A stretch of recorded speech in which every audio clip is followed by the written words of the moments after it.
Ho rappresentato una bambina appena entrata nel campo di concentramento con il suo peluche e addosso appunto hanno entrambi la stella di David.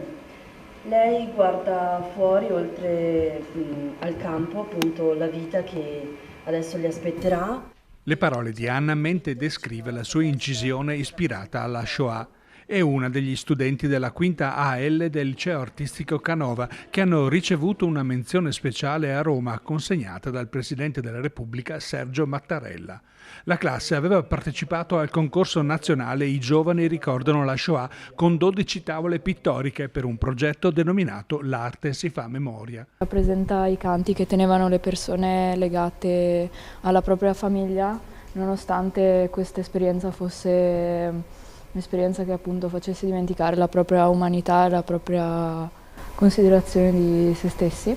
Passione, consapevolezza e competenza, le qualità riconosciute nelle opere dal Ministero dell'Istruzione che ha voluto premiare i ragazzi, unici studenti del Veneto e del Nord Italia ad essersi aggiudicati il riconoscimento.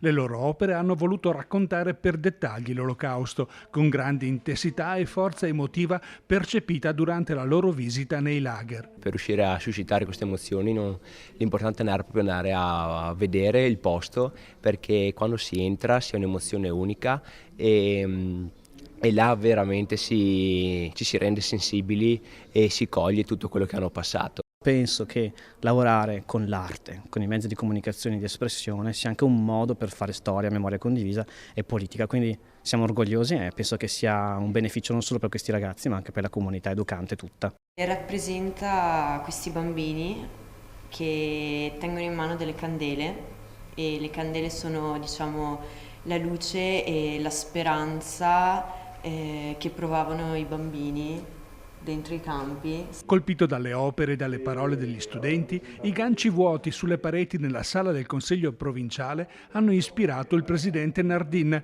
che spontaneamente ha lanciato una proposta. I ganci vuoti per me rappresentano un'opportunità di poter vedere in un periodo prossimo, il più prossimo possibile, le opere dei nostri ragazzi, ma non solo di questi ragazzi, appese a queste pareti.